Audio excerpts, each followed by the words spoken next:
Um, it's Friday. I hate Fridays. I'm in the office, which is evident. Um, Went to Walmart. Linda, she's not feeling real well. Prior to that, I took her to eat. We had breakfast, then went to Walmart. Hopefully she's laying down right now, but I kind of doubt it. Um, been doing a whole lot of stuff lately. Just a little bit of this, a little bit of that.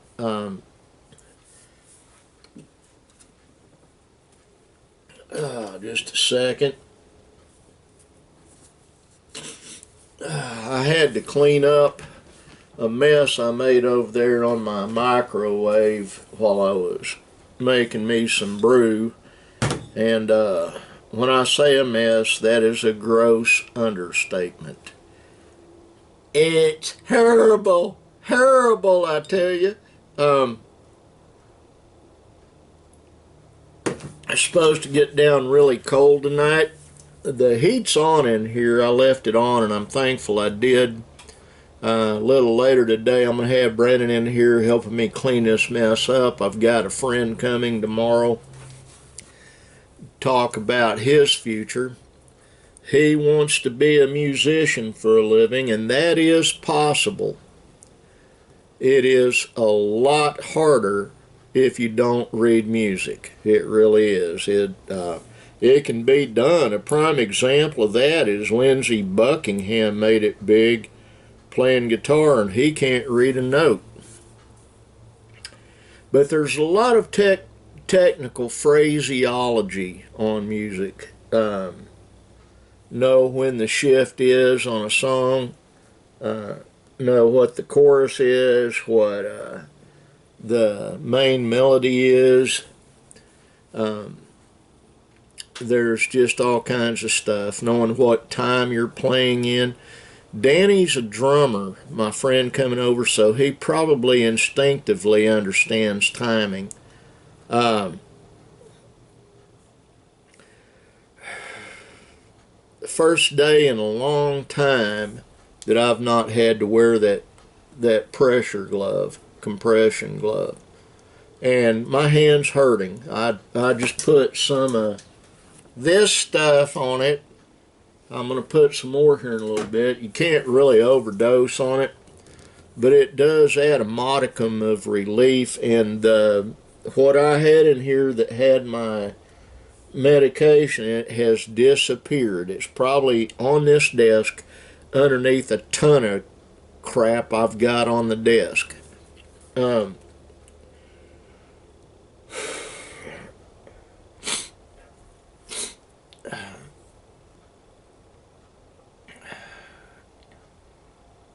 We put mothballs, or Nick did, in the back of my monster amplifier yesterday to keep the mice out.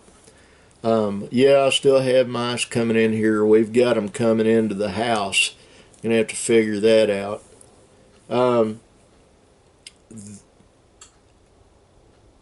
The goats are still in the yard. Nick is redoing the skirting on the front of the house right now, I think. I don't know if he is or not. Linda and I bought some pants for Bitty Boy, Tigger, at Walmart a while ago. And we bought other stuff that's needful. I need these, so we got that. Need a few other things. Once I'm done with this, while this is uploading, I'm actually going to do my fidgeting then and clean this desk off. I am covered up in stuff. I am my own worst enemy. I really am when it comes to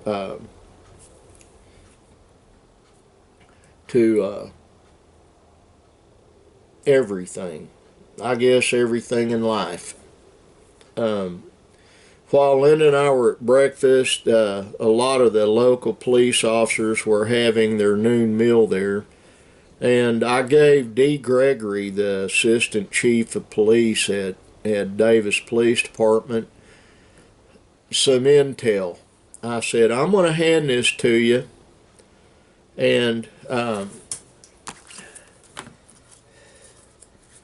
it will make you, it is a good conversation piece. And you need to go ahead and go to this on, I've got to put my glasses on. I can't even see myself right.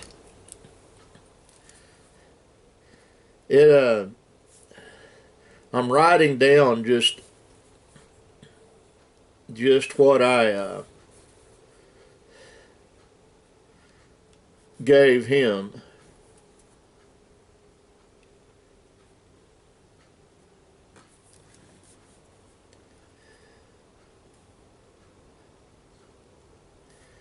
Yeah.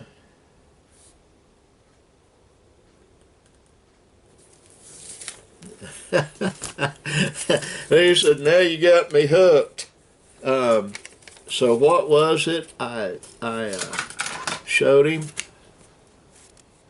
Well, can you read that?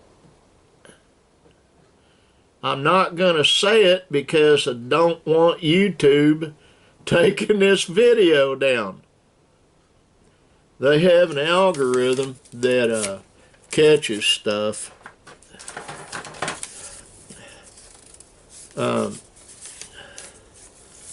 And that is a fact I just put on the screen.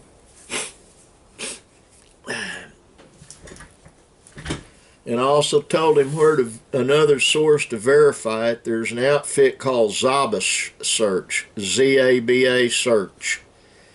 And it will give you almost anyone's address, birthday, phone number, all that. And there are disclaimers on YouTube about what I just flashed on there. But I will say the man did not die. He's very much alive, and he's a pastor in Benton, Arkansas. And it's it's something I really haven't shared on here, but and I don't want to cause him any trouble. And I don't want to create problems for him in any way. He's doing a wonderful job. But that's just one aspect of what we did today. I've got a lot to do in here. I'm super crowded with stuff that I really don't need in here, but I've got nowhere else to put it.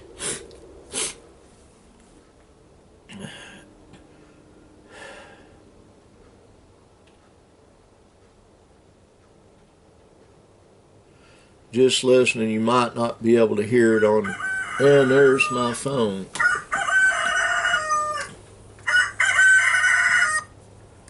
Halito, chin chukama.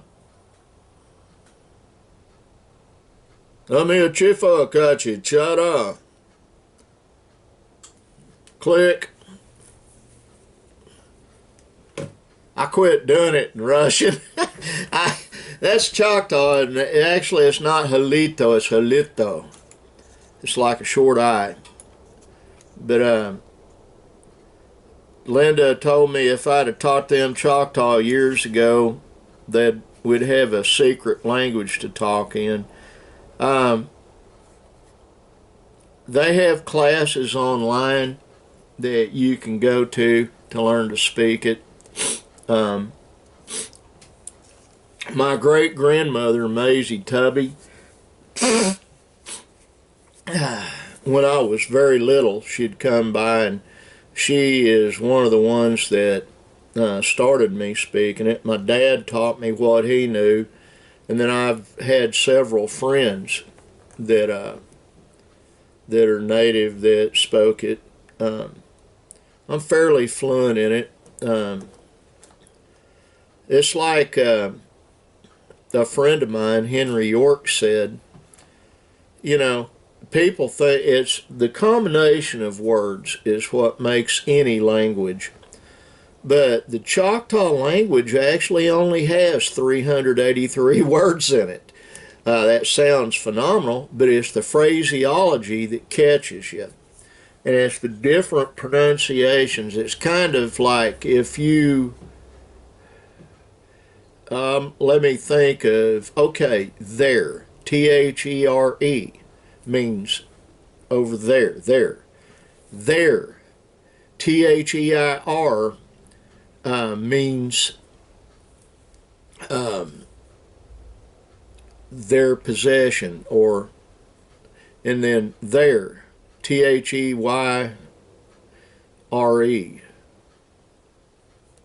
And, you know, all languages have that. Different catchphrases, different words that are absolutely sound the same, but with dual and triple and quadruple meanings. Choctaw and Comanche are the same way. They've got multiple meanings. But I will get around to teaching them.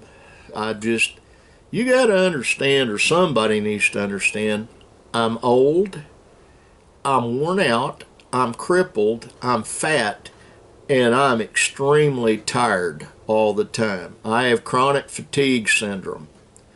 And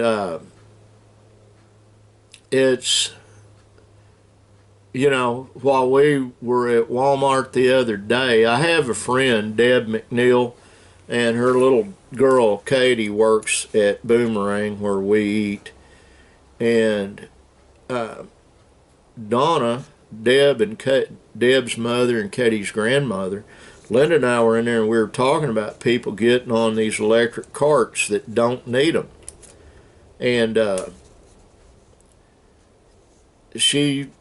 Donna told us stuff that we already knew, but she's seen many times the daughter goes out and gets one for an elderly mother, but the daughter's got to have one too. And Linda and I have seen women who were in love with each other get on go-karts or electric carts.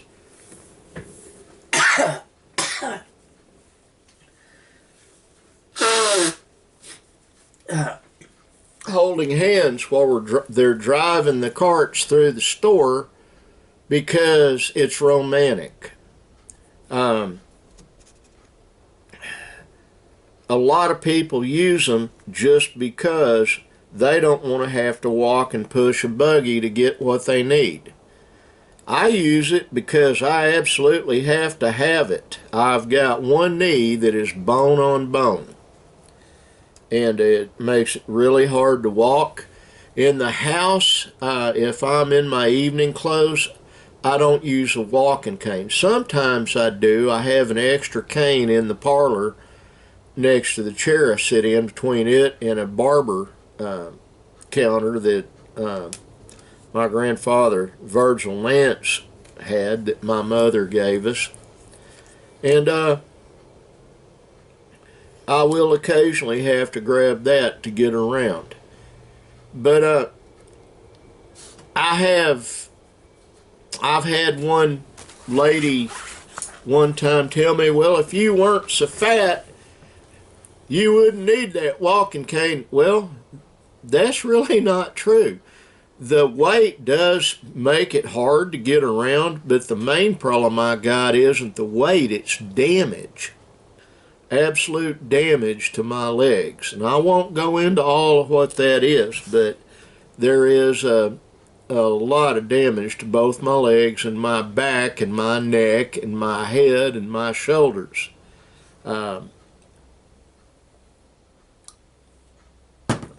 And so I use an electric cart when there's one available. If there's not, many is the time I would pull up and there wasn't a cart there, and I just turn around and leave, simply because I can't do it.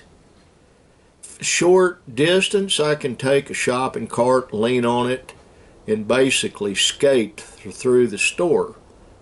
But I hardly ever go to Walmart and I've got a short list of stuff I got to get. And I'm thankful they've got those carts to use. A lot of stores now are going to that. Orscheln's in Ardmore, that's a feed store, basically a home and ranch supply store. At Woes, which is one down in Ardmore that does the same stuff, and they've got them.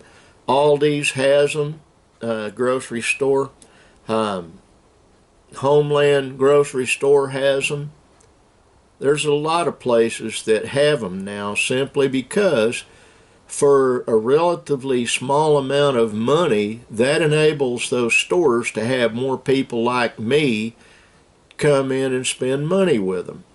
And the reality of that is most young people do not have as much money as older people do. They just don't. You accumulate things while you're living and getting older. It's just human nature to gather stuff up. I have relatives that I won't name. Fortunately, they don't live anywhere close to me, that have contacted me, and it's like that. I mean, the relatives I'm talking about are not immediate family. They're not my brothers and sisters or my mom or anybody like that. I'm talking cousins and second cousins that think I'm rich and expect me to dole some cash out, and then get mad and disown me when I don't give them money.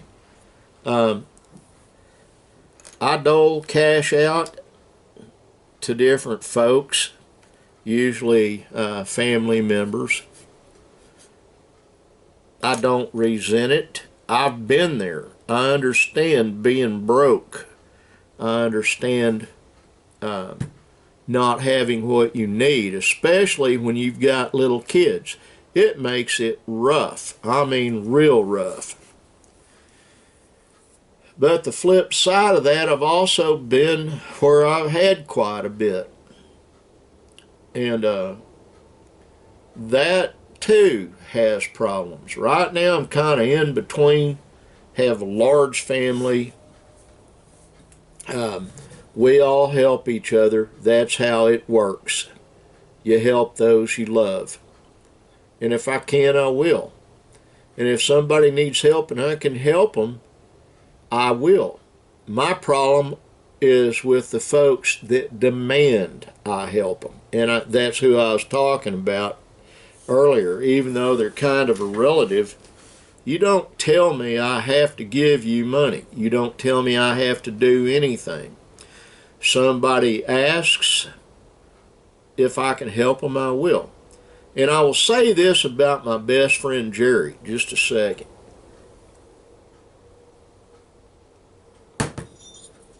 Over the years, I've seen my Bubba help people time and time and time again, and he's still doing it.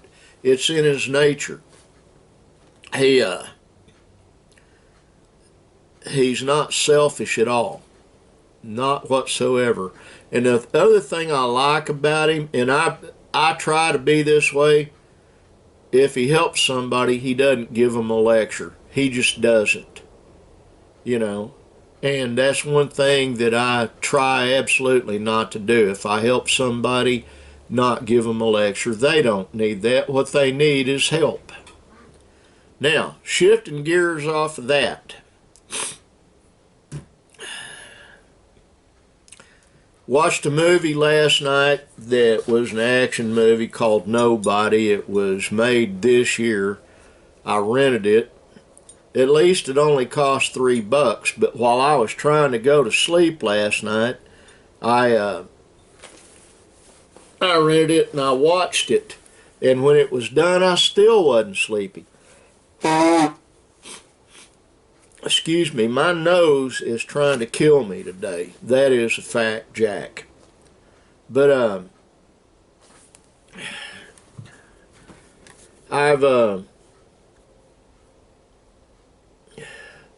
got a lot to do. This is Friday. Fridays are hard on me, and I do a lot on Fridays. So with that being said, Mom, John, I love you. Michael, Paul, I love you. All my friends that listen to this and watch this, I love you and want God to bless you abundantly. I've got to get off of here. And like that sign says right up there, be kind. Bye.